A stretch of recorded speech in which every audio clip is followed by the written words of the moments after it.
Hey y'all, how's it going? So I'm trading the ES futures on a 2000 tick chart with a 21 EMA. Let me just zoom out and show the whole day really quick.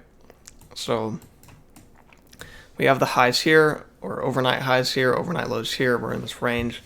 Now for this trade right here, the first way to look at it is just a failed second entry. So first entry long, second entry long, failure. Big picture, failed second entry. But another important thing about it is we have this uptrend, break, first attempt higher, second attempt higher, failure. So when an uptrend has a break, we can expect prices to make a new high or to have two attempts at a new high before failing. And so we knew at this point that we clearly have a second attempt at a new high. It can fail, and then we got to close out. And now since this leg here is the second attempt at a new high for this uptrend, I'm not going to expect this leg to need its own break and new high because it is the second attempt at a new high, and I'm playing these bigger structures. I'm not just looking at this one leg wanting a break and a new high. I'm looking at this leg having a break, two attempts at a new high. So I know that if I'm taking bigger picture entries, you're not going to have to deal with all the little tiny structures playing out, because it's just as the day goes on, the market structure gets bigger picture, and you have to trade the bigger picture on that level instead of looking at all of the small stuff. So you have to stay with the level that you're on. At this point, I was taking a big picture failed second entry, so that's why I like that trade. I have this right here marked as a trap. So at this, basically what this is we have an uptrend break, a first attempt at a new high. Now, I was talking about those levels, how on the big picture it's uptrend break, first attempt higher, second attempt higher, right? Well, at first, that's not how you'd see it. When you only have all this stuff over here, you would see uptrend break, first attempt higher, second attempt higher. And so as more price action forms, those two attempts or three attempts with this right here ends up becoming one attempt, and then it gets bigger over time. And so the reason I don't like this trade right here, this long, is the uptrend already has a break, two attempts at a new high, and then you manage to close below the EMA. You're basically just entering too high at that point. The uptrend already has a break and two clear attempts at a new high. They're measured legs. And then as soon as you get the two measured legs, price immediately goes and closes below the EMA, which is the sign that it could reverse down. And so we could, and on that short-term level, uptrend, two legs to a new high, we could expect a possible reversal, especially if it's closing back below.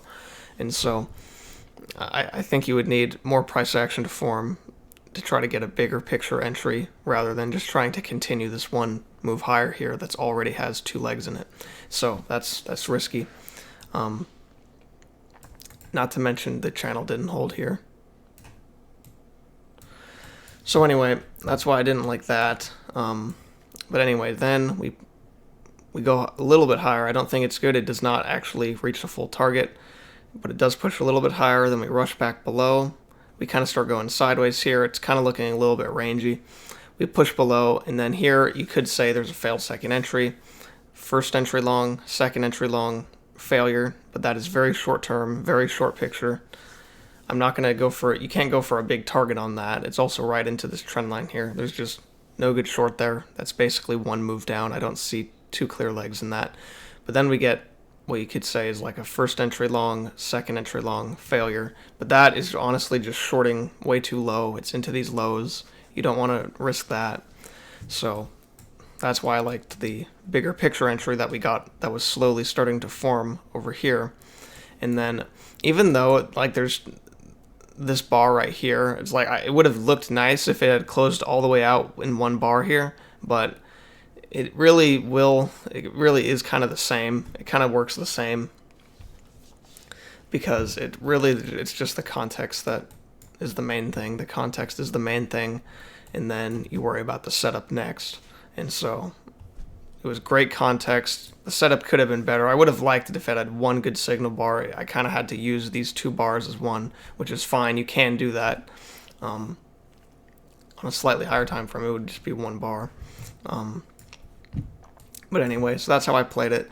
And then, of course, my target is before these lows. Wanted to get out before that. It does end up bouncing for a little bit there, and then it does kind of have this correction from it. So that's what I was thinking there.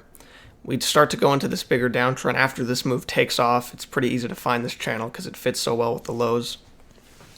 And so we're in this downtrend. We push lower. We have this first push down, break, second push down. We're off the lows again. We have a first entry short, second entry short. So here you have a second entry short right off the EMA. It has a good signal bar. I personally did not take it because it felt like I wanted more of a correction from the lows here. It's like you can draw this uptrend right here, and it seems to fit pretty well off the highs. It's clearly like reacting off of it, and then it corrects, and then it retests it. And then it clearly reacts here. So I wanted more of a correction, because after you come off the lows, kind of like in a range, you can expect at least 2 attempts to reach the other side. Now we have those 2 attempts here, but it could be seen as one leg, and you can, if you draw an uptrend, it's very close to it. So that's what I don't like about that. And then you can see how this ends up becoming one leg, and then you get a break, and then you get a second leg here, and then you get a much bigger push down than you do from here. So the bigger picture legs are more important, but we just don't quite get an entry here. It's not off of any kind of resistance here. It's just in the middle of nowhere. There's really no way to take that. And then this uptrend would start to form from like this, and then we would move it down. We got this higher low here. It's too choppy in my opinion. It's just in the middle of this rangy area. We push higher. We get another higher low. It's not a good entry. And then finally, we get because you wouldn't have room. But then we finally get a bounce off the key entry point here, except it's a horrible signal bar. And yeah, it's really just a horrible signal bar right after this push up. So I don't see any sort of trades in here. But anyway, we push on down. We end up having an overshoot of this downtrend. So downtrend, overshoot. When you get an overshoot, you can expect prices. It can often lead to a break, but really you can expect prices to attempt to reach the other side of the channel. And as soon as we overshoot, we have this big spike up. We have a break and then another equal spike up. And so the way I viewed this was we had a downtrend, breakout, and 2 clear attempts to reach the other side. And then when we got this lower high closing below the EMA and the trend line, it's just that it failed. So that's why I liked this. There wasn't really a way to get in because you would have needed a limit order. I didn't want to enter into these lows right here of the channel. And so, but yeah, it's 2 clear attempts to reach the other side, and then it's failing, rushing and holding below the EMA. So that's what I liked. We push below again, or overshooting again. That means the channel could be extended. It seems to kind of react off those lines there. But it is still reacting off of this, so I left it here for now. I think I accidentally skipped over this this right here. So I have this marked as a trap. It's just a higher low. Some people would take a higher low after an overshoot, expecting, oh, overshoot leads to a break, not realizing that it happens in the form of 2 legs, and you're just entering really high up into this one move here. You're basically expecting this move to be a very, very strong move, which you should just wait on a correction. So I just wasn't a fan of any of that. But anyway, so we break out again, 2 legs down. These 2 overshoot legs are very clearly connected. It's just out of nowhere. It was kind of more sideways, and then it just started shooting down. Then we had 2 measured legs. And look at this resistance level. So this is the measured move level. Price clearly reacted off of it pretty well. It ended up being the lows of this range right here. And so we're congestive in this area. We're in the overshoot phase. We just reached the measured move, which means we could try to reverse, because overshoots will often lead to break or often lead to retests, just like we said. And then we start rushing above, but then we get 2 measured legs, which means that you could see these as the 2 attempts higher.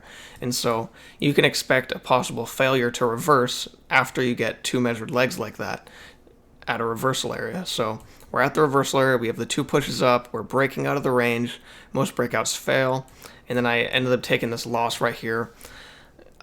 I should have it had STT, and then I got the next entry right after did not have STT, and that one was fine. And it didn't quite reach the measured move on this loss right here. And so I should have just considered all of that. Had STT, barely didn't reach the measured move.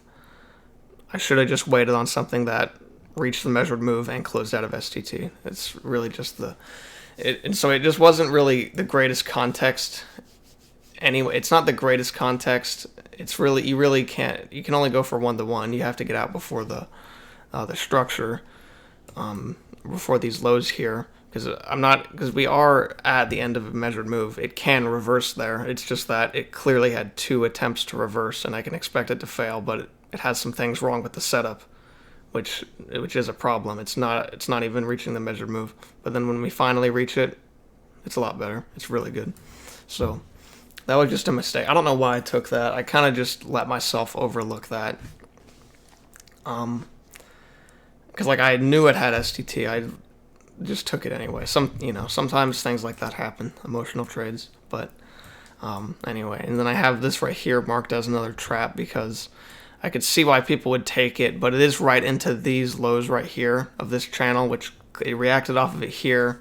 It's right into it. You should probably avoid it. It does clearly work if you go for 1-to-1, but I just view it as an uptrend break, expecting a new high. It managed to rush below the EMA, and it's into those lows right there of that channel right here. So I just did not like that.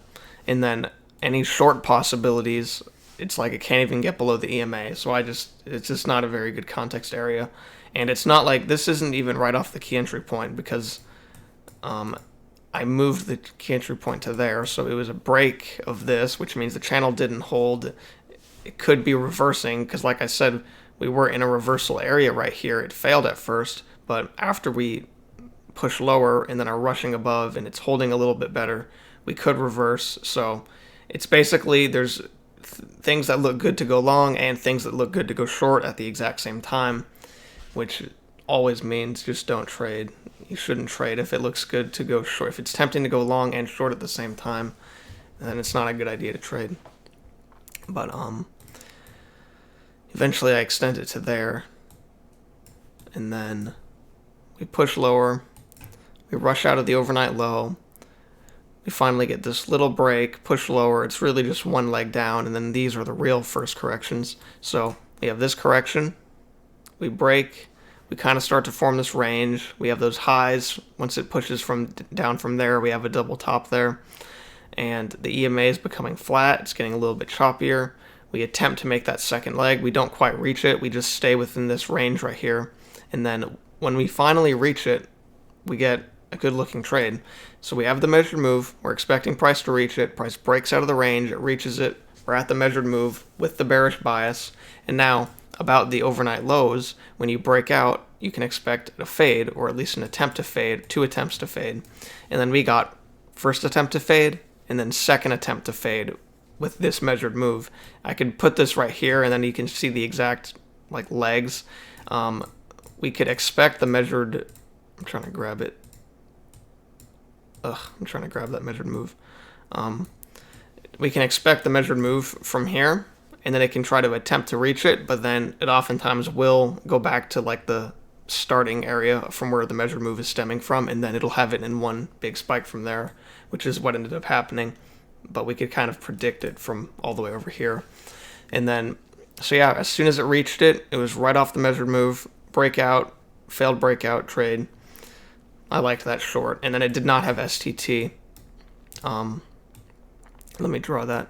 So no STT. It seemed like it was, I didn't like how it was closing right next to that bull bar, but it did have some pretty good amount of stem on it. So it was kind of like it was just going down and then continued with this bar. So I liked it, but anyway, so I just wanted to get out before those lows. I didn't want to push it too far. I just wanted to get out at the lows and be safe. But minimum 1-to-1. And then we have a breakout, pullback. Breakout, pullback.